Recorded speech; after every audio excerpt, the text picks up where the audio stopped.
You guys are in my cabinet. And today we're gonna chat. We're gonna chat about some things. We're gonna chat about what it's like to be a cloth diapering YouTuber. Now really this could go for any parts of YouTube if you're not a cloth diapering YouTuber. That's mainly why I started my channel.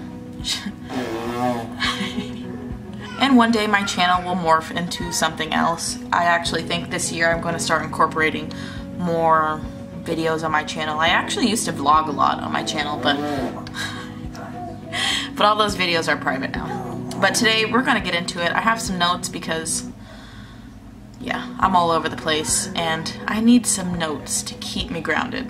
Today we're going to talk about the money side of YouTube. We're going to talk about some things that I feel as a creator, and I know that other creators go through, just some perspectives that I've seen throughout the years. And then I'll give you some advice if you want to start your own channel, whether it be cloth diapering or not. So first we're going to get into the good stuff. We're going to get into the money side of it. I know that's usually what everybody wants to know about, is like, what kind of money is there? Am I rolling? Am I making the G's? Am I making the Benjamins? Am I rolling in money? Girl, no.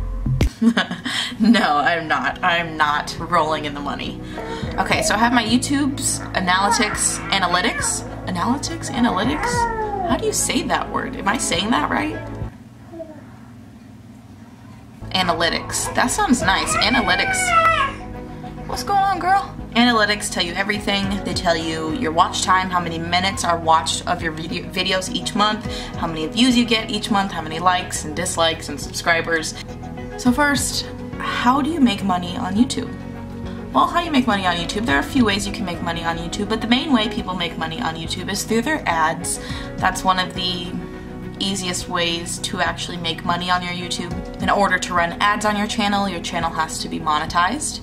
And YouTube, every year or so or more, they change the requirements. Right now, the requirements to have your channel monetized, in order for you to make money, you need a minimum of 1,000 subscribers. And you also need a minimum of 4,000 hours of watch time. Now, watch time just refers to the amount of time that people actually watch your video. So I could put up a 25-minute video, and if you watch 10 minutes of it, then that 10 minutes goes into my pile of watch time. And once you hit 4,000 hours, you're able to be monetized, but you also have to have 1,000 subscribers. So those are the two requirements you have to have before being able to make any money off of ads on YouTube. And how the ads work is that you can run your ads before your video, which is pretty normal. I think if your video is more than 10 minutes long, you can start putting ads in the middle of your video and also at the end of your video, but if your video is under 10 minutes long, then you can only get an ad at the front of your video. We get paid pennies, literally pennies per ad, so it's not a lot. It does accumulate over time. If you're somebody who gets hundreds of thousands of views or millions of views, that adds up very well. But if you're someone like me who gets a few hundred views, you're not going to be making that much money. So how much money do I make from YouTube? Just being transparent, I usually make between, as of lately, $45 to $80 a month. That's usually about the range. For the month of December, I made $45 because I didn't upload any videos in December of 2018. Which, I mean, that's pretty cool that I made money while I wasn't even making videos. This month, I made, for the month of January of 2019, I made about $60-ish. So now this is the tricky part when it comes to actually getting paid. You have to have at least made $100 in order to get a paycheck. So for the month of December, I made 45 bucks, didn't get paid because I didn't hit that $100 threshold. YouTube has a weird pay period. So they cut the pay period off at about the 12th of each month, and then they don't deposit it until about the 21st of the month, between the 21st to about the 25th, give or take. So if I'm talking about real time, when February 12th comes around of 2019, my pay period for January will be cut off. Then I won't see that paycheck until the 21st of the month, as long as I made $100. If you make even $99, you're not going to get a paycheck, and the pay period is a whole month long. So if I hit $99 for this pay period, I would not get paid. I would have to wait until March to get a paycheck. So the pay period is a whole month long instead of like a week or every 2 weeks. It's a whole month long. I feel like that's kind of confusing, and I'm not sure if I'm explaining it in the best way to make it understandable. I hope I am. So no big ballin' for me. I'm not rolling in the G's. What does G stand for? So now let's dive into some of the parts that don't necessarily get talked about behind the scenes as a creator, as I'm literally just a mom. I think we kind of idolize people a little too much when I do it myself. You know, there are bigger YouTubers that I follow, like I love Jenna Marbles, been following her for years. She's really down to earth, but if I were to meet her in person, I'd probably totally fangirl because I love her channel, but I know at the end of the day, she's just a person like me. The thing about social media in general, whether we're talking about YouTube, Instagram, Facebook, we get to choose what we put online about ourselves. I don't share everything, right? I don't share every part of my life. In fact, it's pretty impossible to share my whole life. There's just no way to capture a human essence into a singular post or video or photo. There's no way to do that. There's nothing that replaces a human-to-human connection when you meet somebody or you hang out with them or you spend time with them. Internet is not a replacement for that. And that's a huge theme in my life lately because for many years, since I've been a stay-at-home mom, I've used the internet as a way to replace meaningful relationships. And I'm gonna spend this year to really evaluate that and get back in touch with some of my best friends. I mean, even though we've gone years without spending a lot of quality time together, a lot of times it feels like we've never spent any time away from each other. And I think that's special when you have best friends like that. But I've met some amazing people online. This time last year, I was debating if I should start an Instagram, and I'm so thankful that I have. A lot of you guys that watch my videos now found me on Instagram, or you guys have messaged me on Instagram, and we've created a friendship, we've created a bond, or we've just talked to each other about things that are meaningful to us. And that is so special to me. That is extremely special to me. But there are some instances where I get a little freaked out because people, they tell me they want to be like me, or they want their whole cloth diaper stash to look like my cloth diaper stash. And I don't want to be idolized at all. I just want to be seen for who I am. And this year I'm going to try to pour that into my channel of deeper parts of who I am, because you guys can't see everything that I am. You guys aren't going to see me angry. There are some times where I am angry and I make videos. But I try not to share that type of energy with you guys. I try not to share that type of mood with you guys because, you know, whether we believe it or not, we are affected by our environment, and our brain, when we watch things, our brain interprets that as us being there, seeing and experiencing those things. You know, we can evoke emotions from watching something. You know, we're watching a scary movie, you get scared. Your brain's like, oh my god, I'm scared, because your brain is scared. It's experiencing what's on the TV, even though you're not physically experiencing it, you're emotionally experiencing it. And when you watch my videos, you're emotionally experiencing me, whether you like me or you don't. You kind of feel different parts of me depending on who you are and how you view the world. And I think that's important to remember when you watch anybody online, is that they choose what they put on the internet. And you know, some people are malicious with it, some people aren't malicious with it, but that is something to keep in mind, you know, when you are a content creator, or if you're just somebody who watches a lot of videos.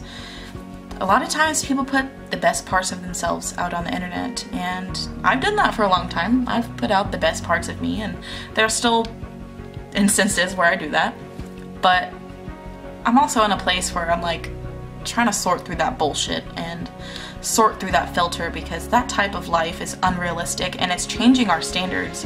It's changing the way that we communicate with people. It's changing the way that we interact with each other, and it's changing the way that we live our lives. Even though we know that sometimes what we see on the screen or on TV or on movies isn't reality, sometimes it can make us think that it is reality. There's one part of being on YouTube that I really hate. I've gone back and forth with it because it's something that I've personally struggled with in the past, and it's the numbers game. The numbers game, the numbers game. We're gonna talk about my teenage self for a minute. I started using social media when I was about 12-ish, and for most of my teen years, all of my teen years, let's keep it real. For all of my teen years, I was obsessed about the likes I was getting and the comments and how many I was getting. MySpace was where it started, and that's more of like a commenting thing where everybody just comments on things.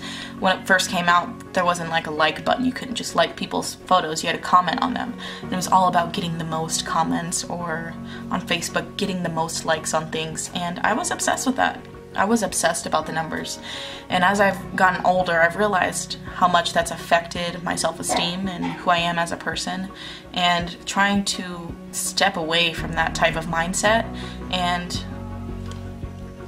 rewire my thoughts to not think like that anymore. Because that can mess you up. It will mess with everything that's inside of you. It will mess with your self-esteem. It will mess with your confidence. And YouTube is no different. You know, I was talking about the analytics earlier. That can really mess you up because you can see who's viewing you, how old they are, what country they live in, if they're male or female. You can see how long they're watching your videos, what videos they're watching the most of, and how long they're watching that video, like how many minutes of that video that they're watching. It can be easy to become obsessed with the numbers. It can be easy to look at your subscriber count. I've watched my subscriber count go down, I've watched it go up. This past almost year, I've watched my channel grow steadily, you know, a few subscribers every day. But I'm also, what you don't see is that I also lose lots of subscribers every day as well. So there's like this up and down constantly. And sometimes it's hard to not take that personally when someone unsubscribes from your channel or they dislike your videos, because sometimes it's like a personal attack on you as a person, like, oh my gosh, they don't like me, or why did they unsubscribe? Why did they leave? But one thing that has helped me with that specific mindset is that why would I want anybody subscribed to me that doesn't like me anyways? I want this community to be filled with people who want to be here, who want to hear what I have to say, or who want to connect with me and talk, or talk with the community down in the comment section below.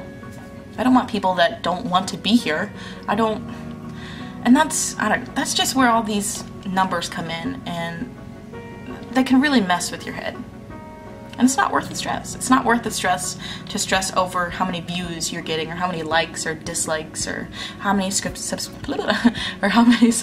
you have. None of that matters.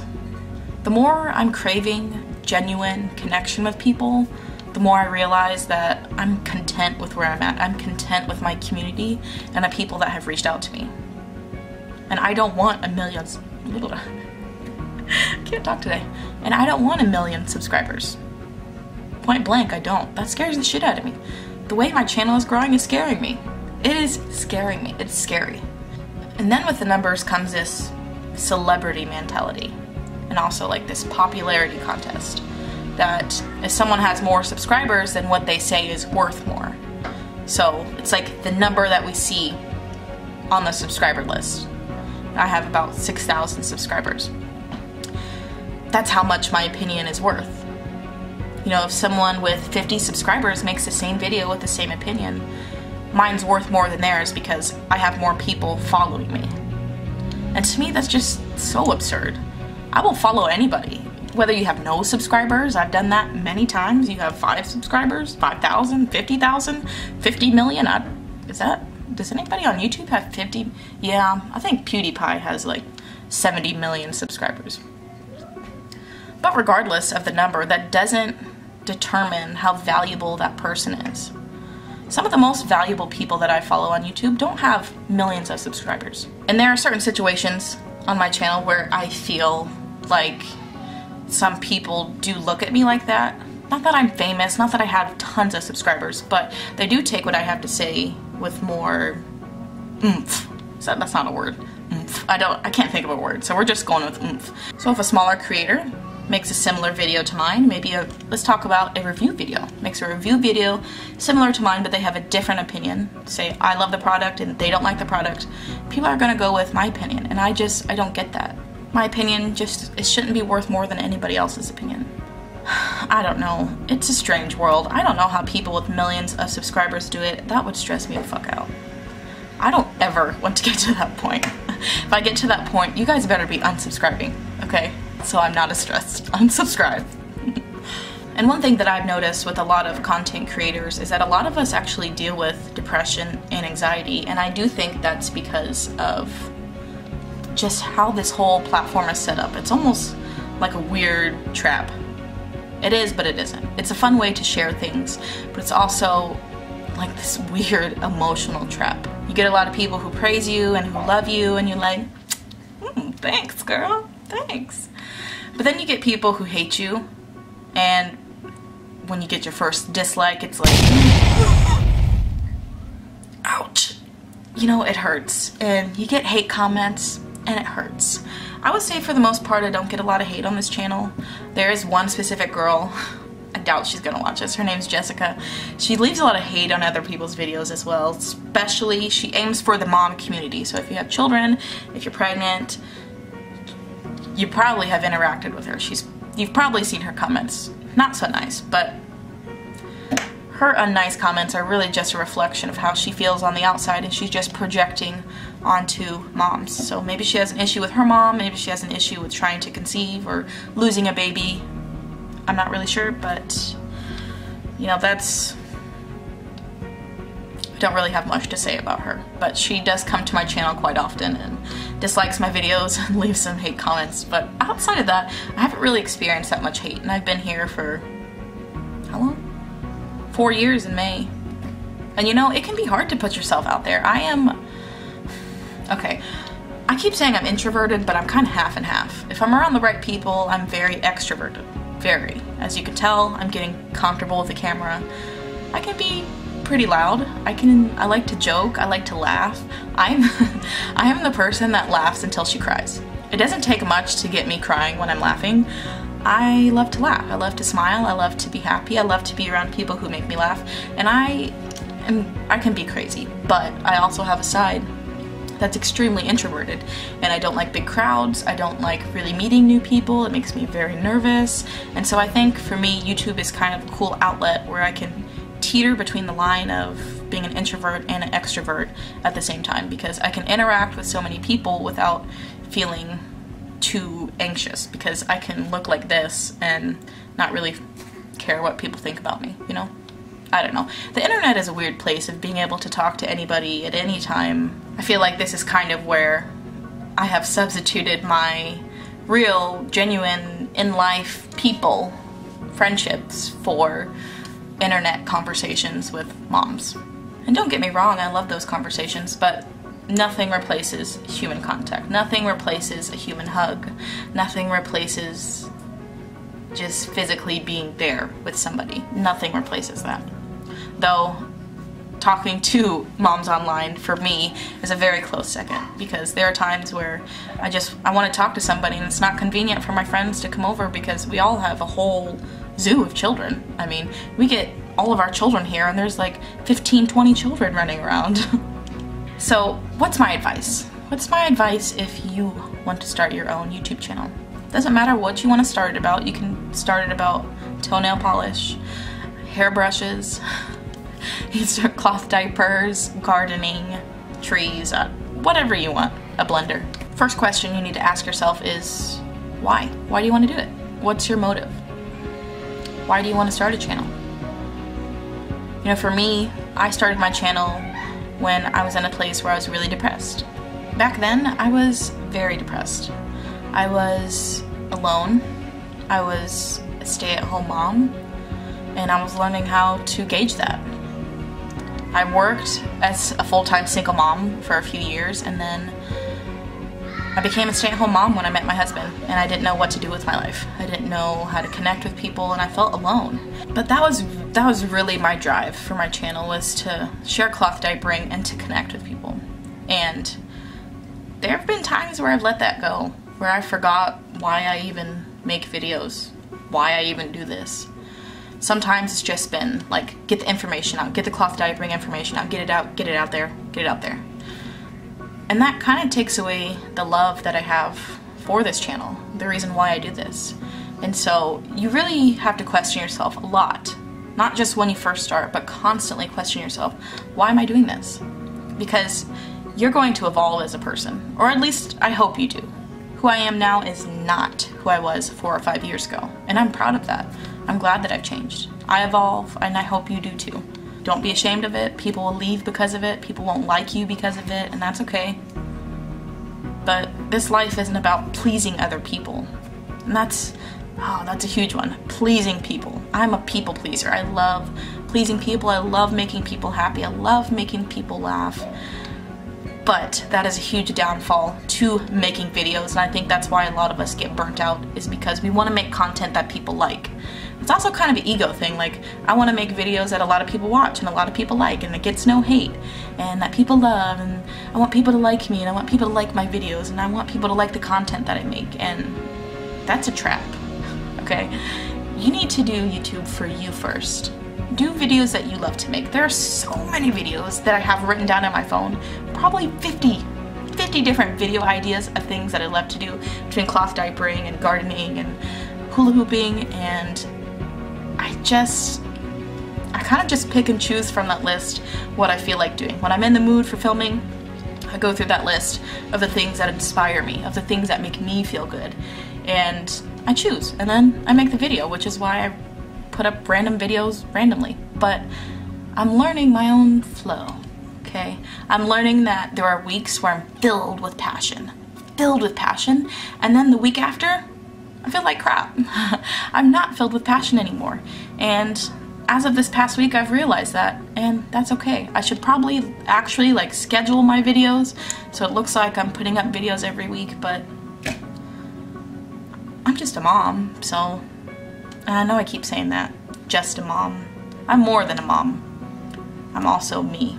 And dealing with all these analytics, and you know, you need to upload your videos at between 3 p.m. and 6 p.m. every Monday, Wednesday, and Friday, or you need to upload your videos when there's a lot of traffic on YouTube to get your videos viewed more often, and that just takes away the fun and the business of YouTube for me. It does work for some people. Some people, they regularly upload every Wednesday at a certain time, and that's great. It works for them. It's great for the metadata on YouTube to pick that up because it kind of gets you in a pattern and it helps your videos be seen more. But I do YouTube because I love it, and I'm realizing that I don't want to be caught up in the numbers. I don't want to be caught up in the numbers. So this year, that's something that I'm going to be working on, is not getting caught up in those darn numbers. And my last piece of advice, it's so important. Don't do it for the money. It can take years to grow. Years to grow your channel. To grow your channel to even be monetized. Like I said, it takes 4,000 hours of watch time. 4,000 hours of watch time. Of content that's actually watched. And then it takes a minimum 1,000 subscribers. And then there's also a waiting period where you have to wait to be monetized. You make pennies for the ads that show up on your video, if they show up on your video. Some of my favorite YouTubers of all time, some of the channels that I love watching, are channels where the people are just inspired. They feel passionate. They're loving what they're doing.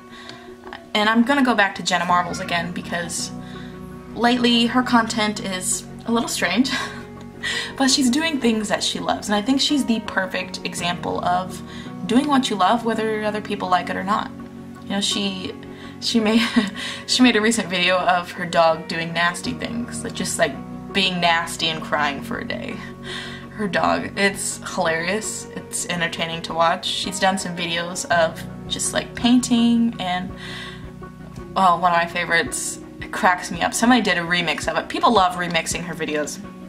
I Wanna Be Tall. She sings a song, I wanna be tall. What are you doing? Wanna be tall. Wanna be tall. You wanna be tall? Wanna be taller than I am. Here to do tall people things. Would you like to play a game of pickup basketball where I will most for sure dunk on you? I'm gonna dunk on you every day at the YMCA. I'm gonna dunk on you. It's good stuff. And stuff like that, like I love watching, even if the video is stupid, I love watching people feel inspired. I love watching people do what they love. And I love sharing that energy with you guys too, which is why I only make videos when I feel that way. Because I've been very open here on my channel and also my Instagram. I struggle with anxiety and depression. I can honestly say that I haven't struggled with any depressive thoughts in these past few months since I've been taking care of myself, but I do deal with a lot of anxiety. And being on a platform like this where strangers can judge me and say mean things about me doesn't really help my anxiety.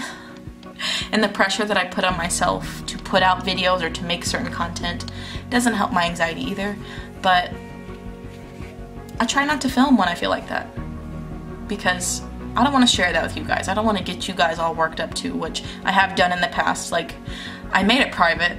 Maybe I'll make it public again. The video about not getting paid for reviews.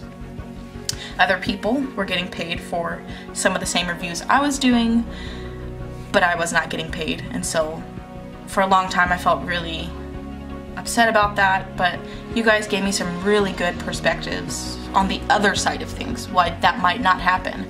And sometimes my anxiety and my emotions can physically block other perspectives. I can't see them. And for me, perspective is very important.